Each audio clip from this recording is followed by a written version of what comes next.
സ്വപ്നം പൂവണിഞ്ഞു. അതെ, അതിൽ ഏറ്റവും പ്രധാനപ്പെട്ട പങ്ക് DTOR ഇന്റീരിയേഴ്സിന് തന്നെയാണ്.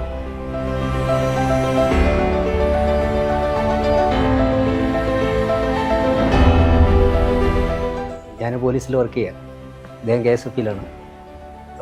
ഈവനിങ്ങിൽ വരുമ്പോഴായിരിക്കും ഇതുമായിട്ട് ബന്ധപ്പെട്ട ഡിസ്കഷൻ. ഞാൻ എൻ്റെ പ്ലാസ്റ്ററിങ് കഴിഞ്ഞപ്പം തന്നെ DTOR തന്ന ഡിസൈനറുമായിട്ട് കമ്മ്യൂണിക്കേറ്റ് ചെയ്ത് കാര്യങ്ങൾ 3D ആദ്യം 2D തന്നു.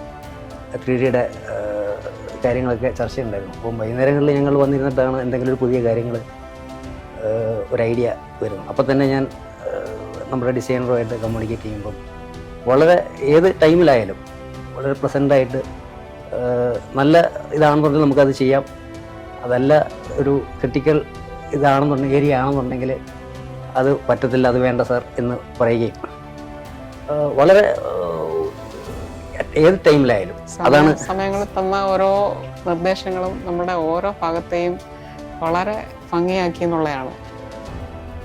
നമ്മുടെ ചോയ്സ് വളരെ വ്യക്തമായിരുന്നു, കൃത്യമായ ചോയ്സ് തന്നെയായിരുന്നു. അവരുടെ ഓരോ സെക്ഷനും കൃത്യമായി പൂർത്തിയാക്കി. ഏറ്റെടുത്ത ആ സമയം മുതൽ ഇന്ന് വരെയും അവർ കാണിച്ച കൃത്യത നമ്മുടെ ഓരോ ഭാഗങ്ങളും, പ്രത്യേകിച്ച് കിച്ചൺ, നമ്മുടെ ലിവിങ് റൂം, കുഞ്ഞുങ്ങൾക്ക് ഇരിക്കാനുള്ള സ്റ്റഡി റൂമാണെങ്കിലും എല്ലാം തൊട്ട എല്ലാ സ്ഥലങ്ങളും പൊന്നാക്കി തന്നെയാണ് അവർ കൊണ്ടുപോയിക്കൊണ്ടിരിക്കുന്നത്.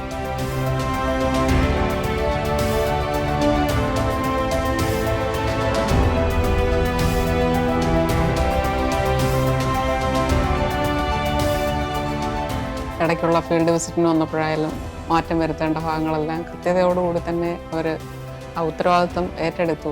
സർവീസിൻ്റെ കാര്യത്തിലാണെങ്കിലും ഏറ്റവും പക്കയായിട്ട് തന്നെ കാര്യങ്ങൾ ചെയ്തു തന്നു. അപ്പോൾ 100% ഞങ്ങൾ DTORനെ സപ്പോർട്ട് ചെയ്യുന്നു. 100% കണ്ണടച്ച് നിങ്ങൾക്ക് വിശ്വസിക്കാം. 3D തന്നത് അതുപോലെ തന്നെ ഒരു വിശ്വാസക്കേട് ഉണ്ടായിരുന്നു. 3D പോലെ തന്നെ അവര് കിട്ടുമെന്നുള്ളൊരു സംശയം ഉണ്ടായിരുന്നു. 3Dയേക്കാൾ ഉപരിയായിട്ട് ഓരോ ഭാഗവും പൂർണ്ണതയിലേക്ക് എത്തിച്ചു. നമ്മുടെ ബന്ധുക്കളും കൂട്ടുകാരും എല്ലാവർക്കും സ്വപ്നതുല്യമായ ഈ വീട് ഒരുപാട് ഇഷ്ടമായി. DTOR ഹോം ഇന്റീരിയേഴ്സിന് ഒരു പ്രത്യേക നന്ദി അറിയിക്കണ്ടേ? Thanks to DTOR home interiors.